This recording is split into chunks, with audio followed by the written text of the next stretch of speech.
ಲೋಕಸಭಾ ಚುನಾವಣಾ ಅಖಾಡ ಗರಿಗೆದರಿದೆ. ಇದರ ಬೆನ್ನಲ್ಲೇ ಬೆಂಗಳೂರಿನಲ್ಲಿ ಖಾಕಿ ಟೀಮ್ ಅಲರ್ಟ್ ಆಗಿದೆ. ಚುನಾವಣೆ ವೇಳೆ ಅಹಿತಕರ ಘಟನೆ ನಡೆಯದಂತೆ ತಡೆಯುವುದಕ್ಕೆ ರೌಡಿಗಳ ಮೇಲೆ ಖಾಕಿ ಹದ್ದಿನ ಕಣ್ಣಿಟ್ಟಿದೆ. ಅದರಲ್ಲೂ ಇವತ್ತು ಬೆಳ್ಳಂಬೆಳಗ್ಗೆ ಫೀಲ್ಡ್ಗಿಳಿದಿದ್ದ ಪೊಲೀಸರು ರೌಡಿ ಪಟಾಲಂಗೆ ಶಾಕ್ ಕೊಟ್ಟಿದ್ರು.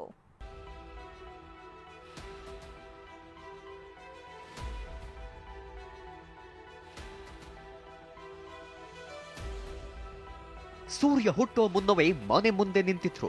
ಕಣ್ಣುಜ್ಜಿಕೊಳ್ಳುವಾಗಲೇ ಖಾಕಿ ಟೀಮ್ ಕಣ್ಣೆದುರು ನಿಂತಿತ್ತು. ಎಲೆಕ್ಷನ್ ಘೋಷಣೆ ಆಗ್ತಿದ್ದಂತೆ ಅಲರ್ಟ್ ಆಗಿರೋ ಪೊಲೀಸರು ರೌಡಿಗಳಿಗೆ ಶಾಕ್ ಕೊಟ್ಟಿದ್ದಾರೆ.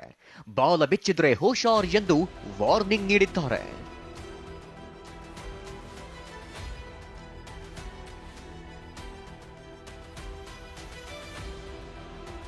ಲೋಕಸಭೆ ಚುನಾವಣೆ, ಕ್ರಿಮಿನಲ್ಸ್ಗಳ ಮೇಲೆ ಖಾಕಿ ಕಣ್ಣು.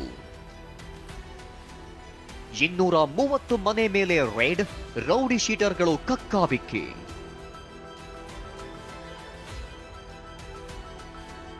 ಲೋಕಸಮರಕ್ಕೆ ಮುಹೂರ್ತ ಫಿಕ್ಸ್ ಆಗಿದೆ. ಇತ್ತ ಶಾಂತಿಯುತ ಚುನಾವಣೆ ನಡೆಸಲು ಪೊಲೀಸ್ ಇಲಾಖೆ ಸರ್ವಸನ್ನದ್ಧವಾಗಿದೆ. ಚುನಾವಣಾಧಿಕಾರಿಗಳ ಜೊತೆಗೂಡಿ ಚೆಕ್ ಪೋಸ್ಟ್ಗಳಲ್ಲಿ ಅಕ್ರಮ ಗಿಫ್ಟ್ಗಳ ಮೇಲೆ ನಿಗಾ ಇಟ್ಟಿದೆ. ಇತ್ತ ರೌಡಿಗಳ ಮೇಲೂ ಪೊಲೀಸರು ಕಣ್ಣಿಟ್ಟಿದ್ದಾರೆ. ಇಂದು ಬೆಳ್ಳಂಬೆಳಗ್ಗೆ 5 ಗಂಟೆ ಸುಮಾರಿಗೆ ಬೆಂಗಳೂರಿನ ದಕ್ಷಿಣ ವಿಭಾಗದ ಪೊಲೀಸರು ತಮ್ಮ ವ್ಯಾಪ್ತಿಯಲ್ಲಿರೋ ರೌಡಿಗಳ ಮನೆ ಮೇಲೆ ರೈಡ್ ಮಾಡಿದ್ರು. ಇದರಲ್ಲಿ ಟೋಟಲ್ 218 ಮನೆಗಳು ಸರ್ಚ್ ಮಾಡಿದ್ವಿ. ಇದರಲ್ಲಿ ಕೆಲವರು ಸ್ಟೇಷನ್ಗಳೆಲ್ಲ ಬೇರೆ ಕಡೆ ಇದ್ದಾರೆ, ಅಲ್ಲಿ ಕೂಡ ನಾವು ಕಲಿಸಿ ಎಲ್ಲೆಲ್ಲಿ ಅವರು ವಾಸ ಇದ್ದಾರೆ ಅಲ್ಲಿ ಕೂಡ ಕಲಿಸಿ ನಾವು ಸರ್ಚ್ ಮಾಡಿದ್ದೀವಿ. ಸೊ ಇದೊಂದು ಬೇಸಿಕಲಿ ಎಲೆಕ್ಷನ್ ಪ್ರಿಪರೇಷನ್ಗೋಸ್ಕರ ಇದು ಕಾರ್ಯಾಚರಣೆ ಮಾಡಿದ್ದೀವಿ. ದಕ್ಷಿಣ ವಿಭಾಗ ಡಿಸಿಪಿ ಶಿವಪ್ರಕಾಶ್ ನೇತೃತ್ವದಲ್ಲಿ ರೌಡಿಗಳ ಮನೆ ಮೇಲೆ ಮೆಗಾ ರೇಡ್ ನಡೆದಿತ್ತು. ಜಯನಗರ, ಸುಬ್ರಹ್ಮಣ್ಯನಗರ, ವಿವಿಪುರಂ ವ್ಯಾಪ್ತಿಯಲ್ಲಿನ ಅಪರಾಧ ಕೃತ್ಯದಲ್ಲಿ ಭಾಗಿಯಾಗಿರೋ 218 ರೌಡಿಗಳ ಮನೆ ಮೇಲೆ ರೇಡ್ ಮಾಡಿದ್ರು.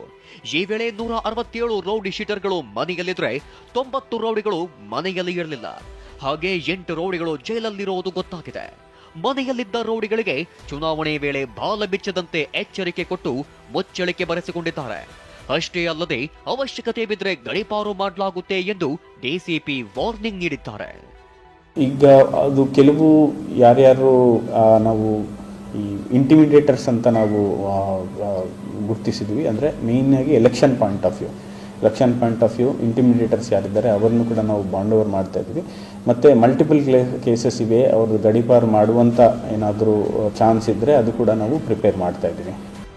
ವಿಶ್ವದ ಅತಿದೊಡ್ಡ ಪ್ರಜಾಪ್ರಭುತ್ವದ ಹಬ್ಬದಲ್ಲಿ ಅಹಿತಕರ ಘಟನೆ ನಡೆಯದಂತೆ ಪೊಲೀಸರು ಎಚ್ಚರಿಕೆ ವಹಿಸಿದ್ದಾರೆ.